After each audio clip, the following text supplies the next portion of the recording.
It's always important from my perspective to just take the other side and intellectually debate with oneself why the other side could be right.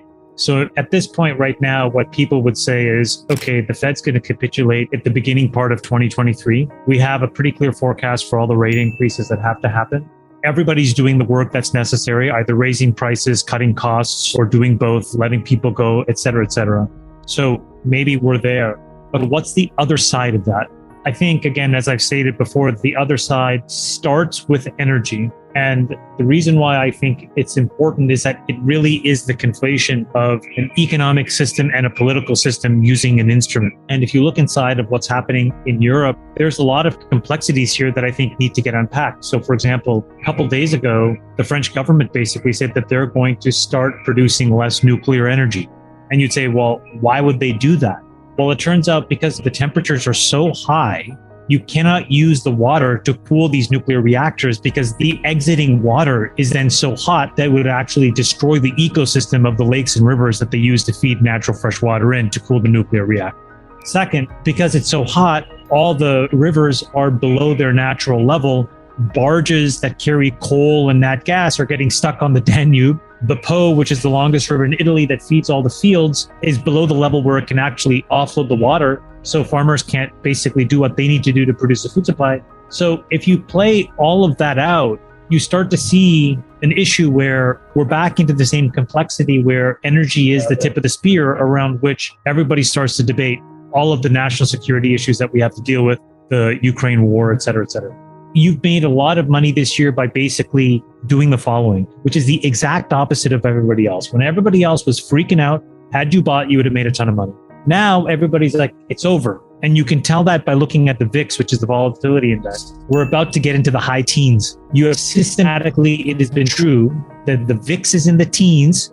You tend to basically buy volatility, which is essentially you get short stocks. And when the VIX is in the 30s, you tend to basically sell volatility and you buy equities because we've hit the bottom. If you've been doing that for the last year, you've made a ton of money. So I tend to think things still have to get a lot worse to flush everything through the system.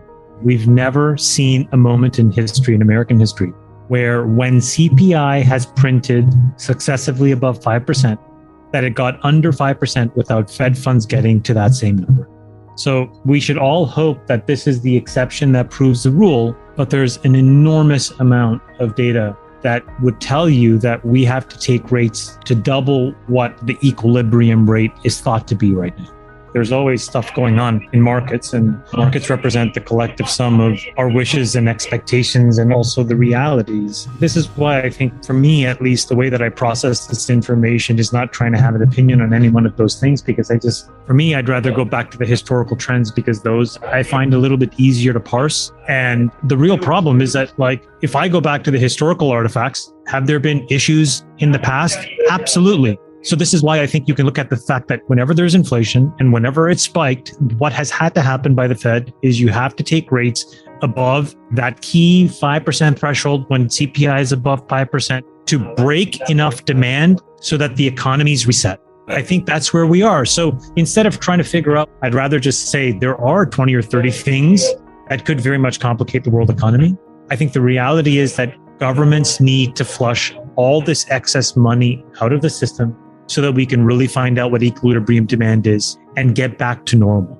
That era of cheaper, faster, better is over. And what comes with that is better national security, but the cost of that better national security is higher prices.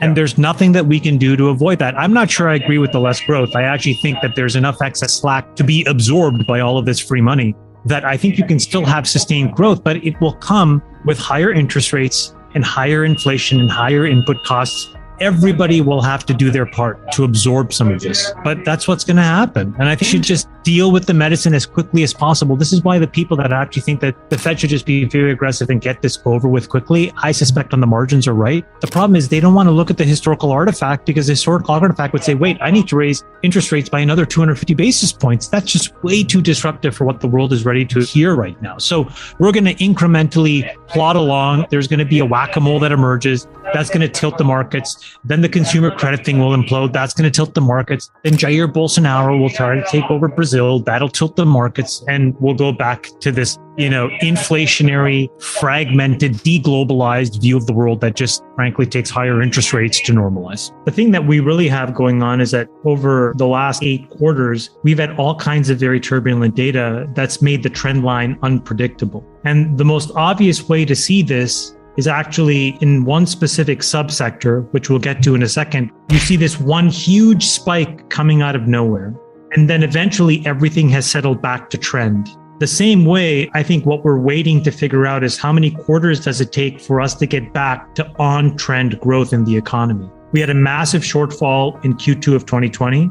We had a massive surplus in Q3 of 2020. We've had a country that's been getting back to finding equilibrium over the last 5 quarters. So we don't really know what the steady state growth should be. This is why I specifically had such an issue with the tone the White House took, which was trying to explain away that this isn't a recession by trying to create doubt in the definition. Instead, I think it would have been much better off just repeating what I just said and explaining basic statistics and actually showing that the country is headed in the right direction, largely speaking from a really crazy one-time externality that nobody could have predicted, that it's going to take some number of quarters. And so really what you should look at is employment and wages and try to be a little bit more circumspect in overreacting to any one quarter data. By the way, the Fed exactly just said the same thing when they raised 75 basis points. They said, we are not going to give guidance anymore because things are too turbulent. We're going to remain vigilant on inflation, but mostly we're going to be very near-term data dependent. So I would boil all of this in saying, let's not overreact to a quarter's print here or there, and specifically the label. I think the White House made a mistake in trying to basically think, we all didn't understand what a technical recession was. I think instead we should just focus on what we have to do to get back to solid state equilibrium. The point is, excess money, because of loose financial conditions, distort what true supply and demand should be.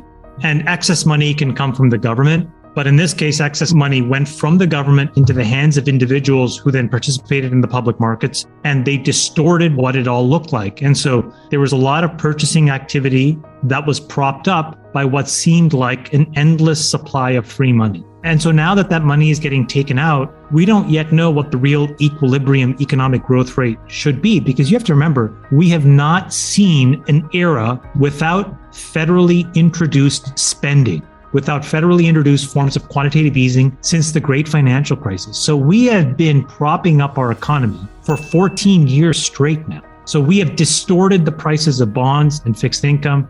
We've distorted the prices of equities. We've created an asset bubble in crypto out of nowhere. And now we have to do the hard work of figuring out what the real supply demand is in the economy. And we don't know. Shell and Exxon and these guys are printing enormous record profits. Putin cut Nord Stream by another 50%. It was already running at 40% capacity. He cut it down to 20%. It's only getting worse, making the problem even worse. So because Powell was catering to whatever pressure he's been getting, and he must be getting some severe pressure from the White House, those were really dovish comments. But what is the problem when he is dovish? Well, the practical reality is a couple of things. Number one is typically the yields of long-dated bonds go down. That essentially tells everybody else to reprice assets. What does that practically do? It makes the cost of borrowing roughly cheaper. It makes the price of equities, particularly ones that are far out on the risk spectrum. So specifically, let's focus on NASDAQ and crypto, right? Tech stocks, biotech stock, and crypto stocks go up much more aggressively. So what has Powell effectively done? He has synthetically created a form of easing. Again, like his job at the Federal Reserve, if you think about the money supply as a pipe, it's to shrink the pipe to close off demand to get things in equilibrium. So even though he's doing this, by the language that he's doing, he's effectively allowing market participants to basically guess that the worst is over and now we're going to start to expand the pipe again. And so they go to the end state. So what he effectively did in one speech is basically put a pin at the end of this year and is telling the markets, I'm mostly going to be done. And if anything, I'm probably going to be cutting in the back half of 23. Go on your merry way. It's now pushing the problem out another 8 quarters. Like, we need to stop this nonsense. He needs to be definitive, and he needs to fundamentally break the back of inflation so that you find out what the true demand is in the economy. We've never in the history of America ever had CPI print above 4.5% or 5% without inflation being brought down by having Fed funds not also be greater than 4.5% or 5%. So at some point, inflation will turn over and we'll print 6 and 7%, but that's still not below 4.5% or 5%. So we could still be only 50% of the way there if inflation remains at 4 to 5%. And this is what I think market participants don't want to hear. They don't want to hear that there has to be a meaningful form of tightening. And politicians don't want to hear that. The White House for sure doesn't want to hear it. The problem is that if Powell caters to too much of that feedback, he's not going to do what he's supposed to do and why he's put in that job.